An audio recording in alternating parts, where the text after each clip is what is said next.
This is the story of the last 10 years maybe of my life.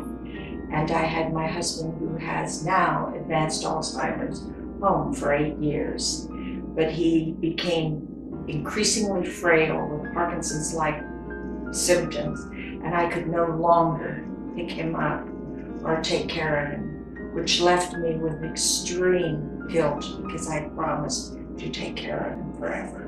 It became necessary to find a facility that could take Dan because they considered him a two-person pickup.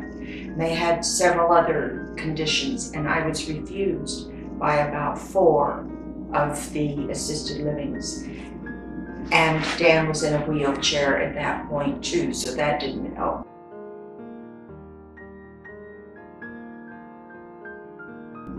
I felt absolutely overwhelmed with guilt. I felt like I had promised to always take care of him when he was first diagnosed 8 years ago, and I was having to give up. I felt like I couldn't protect him. I wanted to protect him. And I felt overwhelmed leaving him. And the other, we were constantly trying to keep him dry, trying to change the bed, washing all the sheets. I mean, it is a big chore.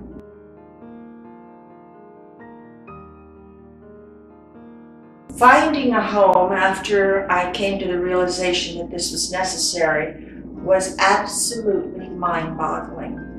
I didn't know, because of lack of experience, what in the world I was looking for.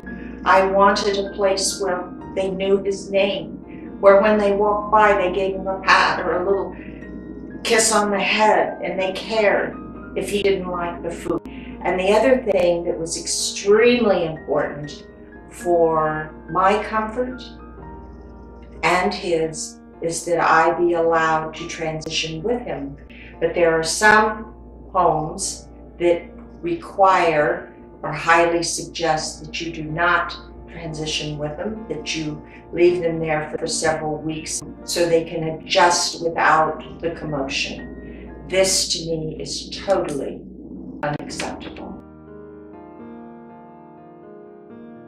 My son was driving by St. Pedro and saw Beehive, and he stopped and came in and he said, "Mom, I have found it. Quit crying, let's go look at it." Angel Malone talked to me, and she is the one, and she came and evaluated Dan. And she came several times because I had said she'd been refused. At this point, she was so incredibly kind. She even said she put a double bed in the room so I could visit anytime I wanted, and I have. The other thing that I find that has been a blessing is that the help, the caretakers are wonderful. The director's wonderful. Everybody has been so kind.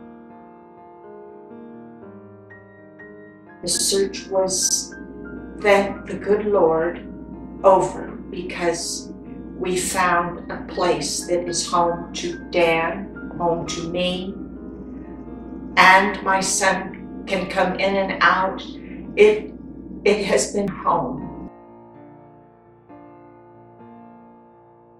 The transition when he was dismissed from rehab, which was not working, was something I dreaded because I thought, oh dear, he will totally fall apart. And I know I am, but he will totally fall apart. He won't understand a thing. But believe it or not, he did wonderful.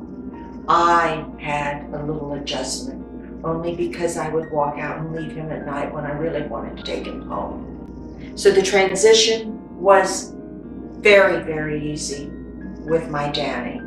So that was good. I was sick and I found out, and was in rehab for 3 weeks. I found out that Dan can do just fine without me. It's most likely me that can't do without him. Please please don't keep them home until you're so far down you can't get up either. I am able to enjoy him. I go every night around supper time, sit with him while he eats.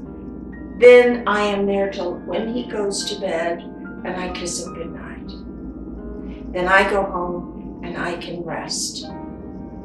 And every once in a while, twice a week, I get to play cards now, which have been years, or anything you want to do.